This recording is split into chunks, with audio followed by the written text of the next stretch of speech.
मित्रों, LLB third semester के पंचम प्रश्न पत्र लेवल ऑफ फर्स्ट के दीर्घ उत्तरीय प्रश्नों की श्रृंखला का ये नेक्स्ट वीडियो है। बहुत ही महत्वपूर्ण प्रश्न ये है। अगर 2-3 बार इस प्रश्न को सुनते हैं तो शायद दीर्घ उत्तरीय प्रश्नों से 1-2 प्रश्नों के उत्तर बड़ी आसानी से आप दे पाएंगे। बहुत सारा कंटेंट इसमें आपको मिल जाएगा। ध्यान से सुनिएगा, बल्कि 2-3 बार सुनिएगा। आइए देखते हैं। प्रश्न इस प्रकार है, औद्योगिक विवाद अधिनियम 1947 के अंतर्गत, जो औद्योगिक विवाद अधिनियम 1947 है, इसके अंतर्गत उद्योग क्या है, उद्योग की परिभाषा क्या है, उद्योग की संशोधित परिभाषा स्पष्ट कीजिएगा। What is industry with in the meaning of industrial dispute act 1947। Explain the amended definition of industry. इस प्रश्न को दूसरी तरह से भी पूछा जा सकता है। महत्वपूर्ण न्यायिक निर्णय के परिप्रेक्ष्य में औद्योगिक विवाद अधिनियम 1947 के अंतर्गत उद्योग के विषय में क्षेत्र का परीक्षण कीजिएगा। प्रश्न बहुत ही महत्वपूर्ण है। 2-3 बार अवश्य सुनिएगा, जिससे कि बड़ी आसानी से आप प्रश्नों के उत्तर दे सकें। In the light of important judicial decision, examine the scope of industry under the Industrial Dispute Act 1947। इस प्रश्न को इस प्रकार भी कभी कभी पूछ देते हैं, अथवा निर्णीत वादों तथा औद्योगिक विवाद अधिनियम 1947 में किए गए संशोधन के संदर्भ में उद्योग शब्द को परिभाषित कीजिएगा। यानी इंडस्ट्री शब्द की परिभाषा बार बार पूछते हैं। हर बार एक प्रश्न तो आना ही है, और एक ही प्रश्न आपको बैक से बचा सकता है। Define the term industry in the light of the case law and the amendment made in the industrial dispute act 1947। इस प्रश्न का उत्तर हम इस प्रकार देंगे। देखते हैं, इंडस्ट्री है क्या, उद्योग है क्या। व्यवसाय विवाद अधिनियम 1929 में उद्योग शब्द की परिभाषा नहीं दी गई थी। जो व्यवसाय विवाद अधिनियम 1929 है, इसमें उद्योग शब्द को परिभाषित नहीं किया गया था, परंतु औद्योगिक विवाद अधिनियम 1947 में इसे प्रथम बार परिभाषित किया गया। इसे अधिनियम की धारा 2A में रखा गया है, और धारा 2A के अनुसार उद्योग से अभिप्राय किसी कारोबार, व्यापार, उपक्रम, अभिनिर्माण या नियोजकों की आजीविका से है। उद्योग का अभिप्राय किससे है? किसी कारोबार से, व्यापार से, उपक्रम से, अभिनिर्माण या नियोजकों की आजीविका से है। और इसके अंतर्गत कर्मकार की कोई जो है आजीविका, सेवा नियोजन, हस्तशिल्प या औद्योगिक उपजीविका का व्यवसाय सम्मिलित है। औद्योगिक विवाद संशोधन अधिनियम 1982, औद्योगिक विवाद संशोधन अधिनियम का पारित हुआ 1982 में। इसके द्वारा उद्योग की नई परिभाषा दी गई, जिसमें उद्योग की मूल परिभाषा का प्रभाव ही समाप्त हो गया। उद्योग का अर्थ है कि कोई क्रमबद्ध कृति, उद्योग की परिभाषा देखिएगा बड़े ध्यान से। उद्योग का अर्थ है कोई क्रमबद्ध कृति जो नियोजक एवं उसके कर्मकारों के सहयोग से, चाहे वे कर्मकार स्वयं नियोजित किए गए हों अथवा किसी अन्य एजेंसी द्वारा, जिसमें ठेकेदार भी सम्मिलित हैं, माल के अथवा सेवा के उत्पादन, वितरण अथवा प्रदाय के निमित्त मानवीय इच्छाओं एवं आवश्यकताओं की पूर्ति के उद्देश्य से संचालित हो रही हूं, और चाहे इस प्रकार की कृति को संचालित करने के लिए कोई पूंजी लगाई गई हो या नहीं लगाई गई हो। इस प्रकार की कृति किसी लाभ अथवा प्राप्ति के उद्देश्य से संचालित की जा रही हो या नहीं, उद्योग में निम्न सम्मिलित है। क्या क्या सम्मिलित है देखिएगा उद्योग में? डाक लेबर बोर्ड के क्रियाकलाप, और नंबर 2 है किसी प्रतिष्ठान के द्वारा संचालित कृति या बिक्री अथवा व्यापार की उन्नति अथवा दोनों के संबंध में हो। उद्योग के अंतर्गत क्या सम्मिलित नहीं होगा? देखिएगा, कोई कृषि क्रिया यह उद्योग के अंतर्गत नहीं आती। ऐसी कृषि क्रिया जो किसी अन्य क्रिया के साथ एकीकृत रूप से संचालित हो रही हो, इसको छोड़कर, या जो ऐसी क्रिया जो उपयुक्त संबंध में संदर्भित है तथा वह अभिभावी हो। नेक्स्ट देखिएगा, अस्पताल अथवा चिकित्सालयों को भी उद्योग के अंतर्गत नहीं रखा जाता है। शैक्षिक, वैज्ञानिक, अनुसंधानिक अथवा प्रशिक्षणिक संस्थाएं ये भी उद्योग के अंतर्गत नहीं आती हैं। या फिर कौन सी संस्थाएं? ऐसी संस्थाएं जो किसी पूर्ण कार्य हेतु सामाजिक या परोपकारी सेवा में पूर्ण या पर्याप्त रूप से लगे हुए संगठनों के स्वामित्व में अथवा उनके प्रबंध के अधीन हो, अथवा खादी या ग्रामोद्योग अथवा सरकार का कोई कार्य जो सरकार के सत्तात्मक कार्यों के से संबंधित हो, जिसमें कि केंद्रीय सरकार के विभागों द्वारा की जाने वाली क्रिया भी सम्मिलित है, जो सुरक्षा, अनुसंधान, आणविक शक्ति तथा वायुमंडल से संबंधित है, अथवा कोई घरेलू सेवा, ये भी नहीं आती है उद्योग के अंतर्गत।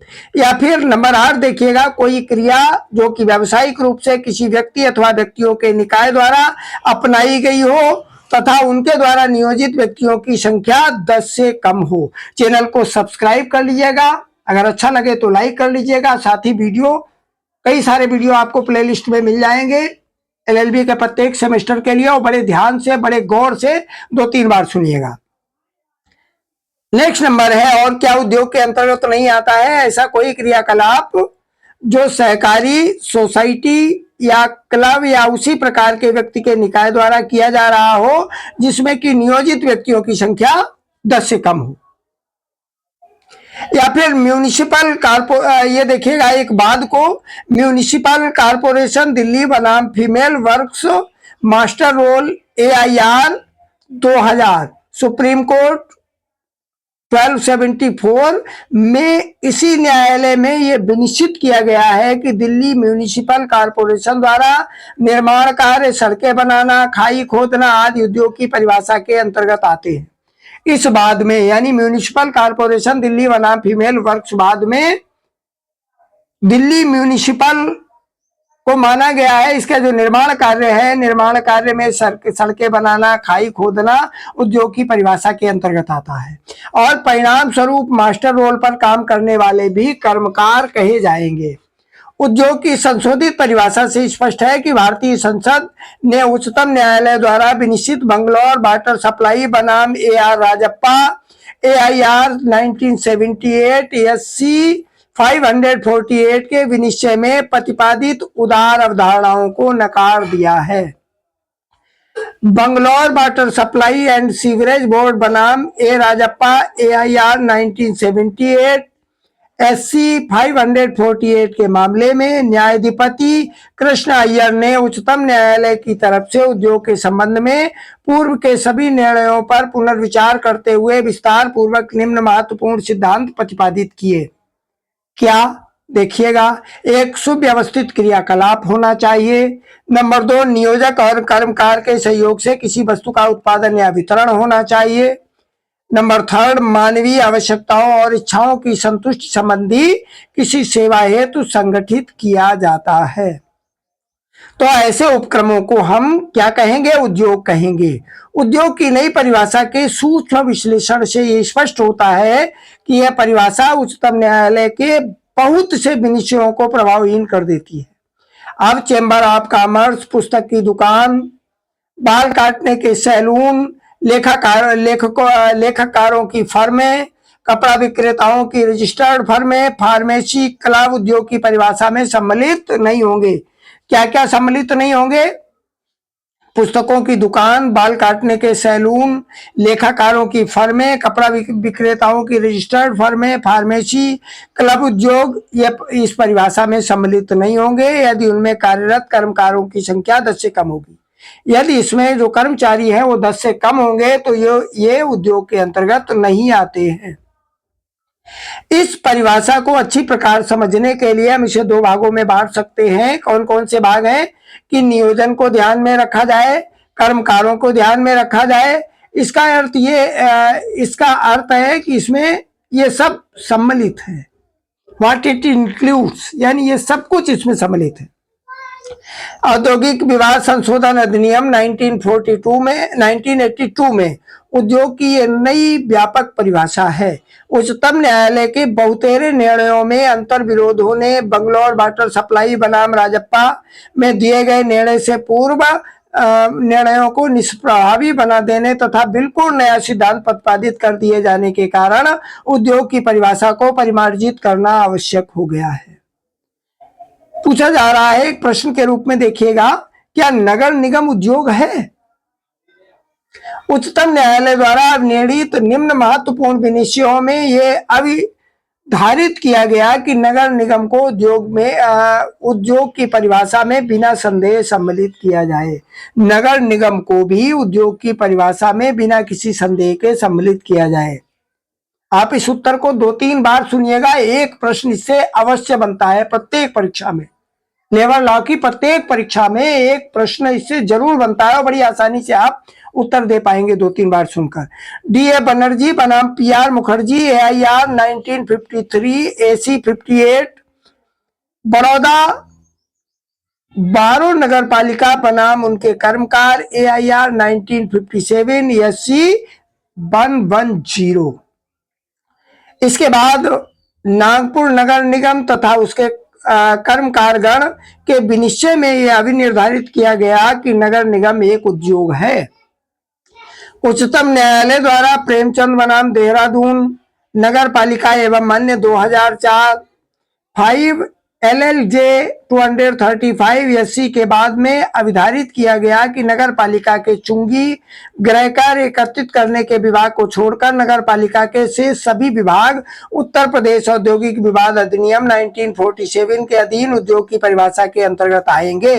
न्यू दिल्ली म्यूनिसिपल कॉर्पोरेशन बनाम मोहम्मद शमीम 2005, सेकेंड LLJ 81 दिल्ली के बाद के निर्णय के अनुसार बिजली का उत्पादन, प्रसारण और वितरण आदि समस्त प्रक्रियाएं धारा 211 के अर्थान्वयन में औद्योगिक प्रतिष्ठान माने जाएंगे। देखिएगा, क्या चिकित्सालय उद्योग है? ये प्रश्न सर्वप्रथम हॉस्पिटल मजदूर सभा AIR 1960 SC 610 के मामले में उठा, जिसमें चिकित्सालय को उद्योग माना गया, जबकि इस मामले में 10 वर्ष पश्चात सफदरगंज हॉस्पिटल के प्रबंधक बनाम कुलदीप सिंह सेठी AIR 1970 SC 1407 के बाद में अपास्त कर दिया गया और चिकित्सालय को उद्योग नहीं माना गया। न्यायमूर्ति कृष्ण अय्यर ने बंगलौर वाटर सप्लाई बनाम ए राजप्पा AIR 1978 SC 548 के ऐतिहासिक मामले को आधार मानते हुए सफदरगंज हॉस्पिटल के विनिश्चय को अमान्य ठहराया तथा हॉस्पिटल मजदूर सभा के मामले में सही ठहराया। आगे ये भी कहा गया कि अस्पताल की सुविधा, शोध, उत्पादन तथा प्रशिक्षण सेवाएं निश्चय ही समाज के लिए सारवान सेवाएं हैं, अतः ये स्वीकार करना पूर्णतः त्रुटिपूर्ण होगा कि अस्पताल औद्योगिक विवाद अधिनियम 1947 के धारा 2A के अंतर्गत उद्योग नहीं है, वास्तव में उद्योग की ही श्रेणी में आते हैं। सन 1982 के संशोधन में अब ऐसे कारोबार उद्योग नहीं माने जाएंगे। नेक्स्ट देखिएगा, क्या शिक्षण संस्था उद्योग है? शैक्षणिक संस्थाओं के संबंध में पहला महत्वपूर्ण बात, कलकत्ता उच्च न्यायालय ब्रह्म समाज एजुकेशन सोसाइटी बनाम पश्चिम बंगाल महाविद्यालय कर्मचारी संघ LLJ 1970 कलकत्ता 472 के मामले में शिक्षण संस्थाओं को उद्योग नहीं माना गया। Bangalore water supply and sewerage board बनाम राजप्पा 1978 फर्स्ट LLJ 349 में 21 फरवरी 1972 को अपने बड़े ही महत्वपूर्ण एवं व्यापक अर्थ वाले निर्णय में उच्चतम न्यायालय ने शिक्षा संस्थाओं तथा सॉलिसिटर फर्म, क्लब, शोध संस्थाओं, चैरिटेबल प्रोजेक्ट्स आदि से संबंधित अपने पूर्व निर्णयों को उलटते हुए उद्योग की परिभाषा में ला दिया और पूर्व निर्णयों की असहमति व्यक्त करते हुए बहुमत के निर्णय में उद्योग की परख के लिए 3 कसौटियों का उल्लेख किया: सिस्टेमेटिक एक्टिविटी, नियोजित एवं नियोजिती में सहयोग तथा माल का उत्पादन एवं सेवा। यदि यह कसौटी लागू होती है तो विश्वविद्यालय, कॉलेज, रिसर्च इंस्टीट्यूट, शिक्षण संस्थाएं ये उद्योग होंगी, चाहे भले ही उनका उद्देश्य उद्योग से सर्वथा भिन्न है। कार्य की अधिरोपित प्रकृति यानी डोमिनेंट नेचर की कसौटी के आधार पर उच्चतम न्यायालय इस निष्कर्ष पर पहुंचा कि प्रभारित विश्वविद्यालय एवं विद्यादायिनी संस्थाएं ये उद्योग है। दिल्ली विश्वविद्यालय बनाम रामनाथ AIR 1963 SC 1873 के मामले में उद्योग न माने जाने पर बंगलौर वाटर सप्लाई के बाद का विनिश्चय देते समय उच्चतम न्यायालय में सभी तरफ अपनी दृष्टि घुमाई और शैक्षणिक संस्था को उद्योग न मानने संबंधी सभी पूर्व विनिश्चय वादों को अपास्त कर दिया और सिद्धांत प्रतिपादित किए। न्यायाधिपति कृष्ण अय्यर ने भी ये कहा कि शिक्षा मात्र उद्योग ही नहीं बल्कि समस्त उद्योगों की जननी है। न्यायाधिपति कृष्ण अय्यर ने क्या कहा कि शिक्षा मात्र उद्योग ही नहीं समस्त उद्योगों की जननी भी है। स्टेट ऑफ राजस्थान बनाम गणेशी लाल 2008 1 LLJ 670 SC के मामले में उच्चतम न्यायालय द्वारा सरकार के विधि विभाग को उद्योग नहीं माना गया। उच्चतम न्यायालय द्वारा ये कहा गया कि किसी संस्था के प्रतिष्ठान को उद्योग मानने से पूर्व समस्त तथ्यों पर विचार किया जाना चाहिए तथा ये बताया जाना चाहिए कि उद्योग किस प्रकार है। सर्वप्रथम संघ सांगली बनाम state of Maharashtra AIR 2014 SC 61 के मामले में लिफ्ट सिंचाई योजना के अंतर्गत पानी को पंपिंग करने की प्रक्रिया का संचालन किया जाना औद्योगिक स्थापन की परिभाषा में आता है। राजप्पा विवाद के निर्णय का प्रभाव, इस प्रश्न से आपको कई प्रश्नों के उत्तर मिल जाएंगे। बंगलौर वाटर सप्लाई बनाम A राजप्पा के निर्णय के परिणामता का वृत्तियों, क्लबों, शैक्षणिक संस्थाओं, सहकारी सोसाइटियों, प्रशिक्षण, वैज्ञानिक अनुसंधान संस्थाओं, खैराती परियोजनाओं, सॉलिसिटर फर्म्स, चिकित्सालय और मानव कल्याण की परियोजनाएं, इसी प्रकार के अन्य उद्यमों को यदि वे उक्त तीनों कसौटियों पर खरे उतरते हैं तो धारा 2 माह के प्रविषय से अपवर्जित नहीं किया जा सकता। उद्योग के इस उदार निर्वचन ने उद्योगों और नियोजकों को झकझोर कर रख दिया और इस विनिश्चय से औद्योगिक जगत में एक तूफान सा उठ खड़ा हुआ। इन्हीं कठिनाइयों के मद्देनजर सरकार को औद्योगिक विवाद अधिनियम में सन 1882 में संशोधन तथा उन्हें पुनः उद्योग की परिधि से बाहर करना पड़ा। उच्चतम न्यायालय द्वारा राजप्पा के बाद में दिए गए निर्णय से उत्पन्न समस्या के निराकरण के निमित्त उद्योगों की परिभाषा में संशोधन हुआ, जो कि 31/8/1982 से प्रभावी है।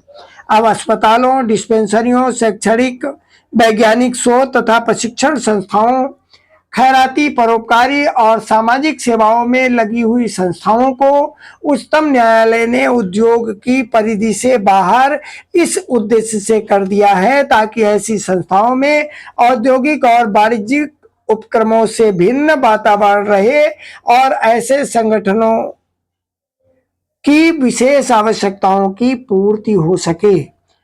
लेबर लॉ का ये बहुत ही महत्वपूर्ण प्रश्न है। इस प्रश्न से एक दीर्घ उत्तरीय प्रश्न आपका बहुत ही अच्छा बन जाएगा, साथ ही बहुत सारे शॉर्ट आंसर्स भी आप इस लॉन्ग आंसर से दे पाएंगे। इसलिए वीडियो को 2-3 बार सुनिएगा, समझिएगा।